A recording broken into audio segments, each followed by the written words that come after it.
Hello friends, बरायबाय Govt-Pvt YouTube चेनेलाव जायफ्रा register खालामबाय नोंथांमोननि थाखाय लेटेस्ट आपडेट मोजां सान सफैदों जों बेखौ नायगोन मेल नोंथांमोनाव फैबाय जानांगौ साख्रि नटिफिकेशन प्राइभेट जा गभर्नमेन्ट जा एबा पार्ट टाइम जा दा लोगोफोर आसा खालाम नोंथांमोना बयबो मोजाङै दङ एन्ड जायफ्रा चेनेलाव गोदानै फैदों साबस्क्राइब खालामना ला Govt-Pvt YouTube चेनेलाव जेब्लायबो साख्रिनि लोगोसे गुबुन गुबुन सरकारि स्किमनि सायाव नोंथांमोना आपडेट मोनबाय थानो हागोन दा लोगोफोर नोंथांमोना जायफ्रानोखि एमप्लयमेन्ट एक्सचेन्ज खालामाखै एबा नोंथांमोना खालाम सानदों बे भिडिअखौ नायदो जोबजासिम एन्ड बेनिफ्राय डिटेल्सखौ नोंथांमोना लानो हागोन देन बेनिफ्राय गोबां चान्सेस फैगासिनो आसाम स्टेटआव बा नोंथांमोना साख्रि जेफ्रा नागिरो मोजां चान्स फैगासिनो दङ बेखायनो नोंथांमोना एमप्लयमेन्ट एक्सचेन्जआव रेजिस्टार खालामथारनांगोन अब्लासो नोंथांमोना साख्रि एप्लाइ खालामनायनि राइट्स थायो आसाम स्टेटआव दा जोङो सेपासिट फैबाय पर्टेलाव आरो बेयाव फैनाय लोगो लोगो नोंथांमोनाथ' मिथिखागौ गोबां सार्भिसेस जों खामानि मावनो हायो लोगोसे जोङो अनलाइन बेयाव खालामना लाजोबनो हाबाय गासैखौबो जोङो डिजिटेल जेरै कास्ट बार्थ बेनिफ्राय नोंथांमोननि बार्थ सार्टिफिकेट बा एमप्लयमेन्ट एक्सचेन्ज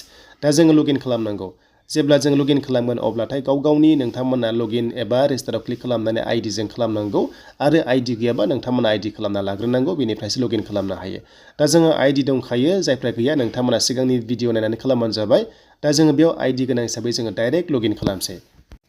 दा जेब्ला लगइन खालामगोन नोंथांमोना बेबायदि मोनगोन फार्स्टआव नोंथांमोना लग आउट मोनदों बेयाव दङ आइडिनि लग आउट बेनिफ्राय रिकभारि एप्लिकेसन दङ बेयाव नोंथांमोना रिकभार खालामनो हागोन एन्ड बेनिफ्राय ट्रेन्जेक्सन दङ नोंथाङा जि खामानि मावदों पेमेन्ट जादों बेयाव गासैबो डिटेल्सखौ नोंथांमोना मोनफिनगोन देन बेनिफ्राय जोङो एमप्लयमेन्ट एक्सचेन्जखौ जोङो खामानि मावनोबा डाइरेक्ट जोङो सार्च खालामनो हायो दा बेनो जाबाय बेयाव नागिरोबा गोबां टाइम लायो बेखायनो जों अपसन दङ जे नोंथांमोना बेयाव क्लिक खालामदो डाइरेक्ट लिरदो एमप्लयमेन्ट एक्सचेन्ज होननानै अब्लानो जोङो सार्चआव थुबानो डाइरेक्ट बियो नोंखौ लाना फैगोन दा बिदिबा जोङो बेयाव गोबाव खालामला जों डाइरेक्ट बेयाव लिरबाय एन्ड लिरनानै जोङो सार्चआव थुबाय आरो डाइरेक्ट नोंखौहाय बेयाव दिन्थिगोन मोनथाम माखासे आपडेट फिचार्स होगोन थ' बेनो जाबाय फार्स्टआव मोनदों रेजिस्टार स' नोंथांमोना गोबां सानदों बिनि लास्ट डेट थ' बे सोलिगासिनो दं एप्लाइ अपसन मोनो बेयाव खालामबानो मोनगोन आरो जायफ्रा गोदान fresh candidate employment exchange register खालामनोबा बेयाव क्लिक खालामनांगौ आरो जुदि एक्टिभ एबा नोंथांमोना गैलाबा भेलिडिटि गैलाबा रिनिउवेल खालामबा बेयाव एप्लाइ खालामनो हायो टेनसन गैया नोंथांमोना 3 इयार्स भेलिडिटि थायो जुदि जोब्बायबा नोंथांमोना रिनिउवेल खालामनांगौ अब्लासो बे एक्टिभ थाफिनगोन जुदि दङबा नाङा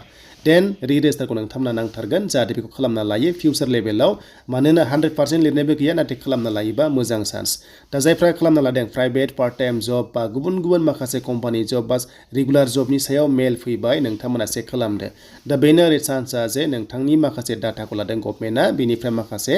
अर्गेनाइजेसनफोरजोंहाय टाइप खालामबाय जे बिथांमोना साख्रि ओंखारोबा जाहाथे बेजोंहाय जायनाखि रिलेटेड दं आसामनि होनना मिथिखायो नालाय बेयाव जायफ्रा रेजिस्टार थायो स' बिथांमोनखौहाय नटिफिकेसन रिकमेन्डेसन खालामहरगोन जेरै एनसिएस दङ इन्डिया स्टेटआव नेशनेल केरियार काउन्सिल होननायाव जुदि नोंथांमोना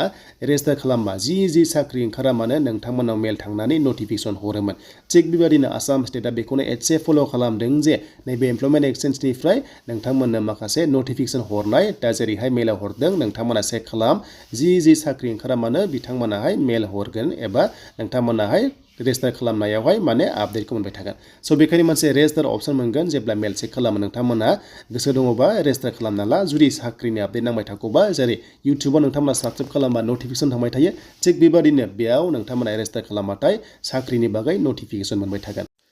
दा बेखायनो जायफ्रानोखि नोंथांमोनाहाय रेजिस्टार खालामबाय दा बेबायदि मेल थांदों जानांगौ नोंथांमोना चेक खालामनानै जुदि गोसो दङबा इन्टारेस्टेड दङबा रेजिस्टार खालामदो आरो जुदि एपबो दङ एप्लिकेसन दङ नौकरी एप होननाय बेयाव नोंथांमोना प्ले स्ट'राव डाउनलड खालामबाबो बेयाव नोंथांमोनाहाय साख्रिनि आपडेटखौ नोंथांमोना माने मोनबाय थागोन स' बेबायदि मोनसे टाइप खालामदों आसाम गभर्नमेन्टजों दा नोंथांमोना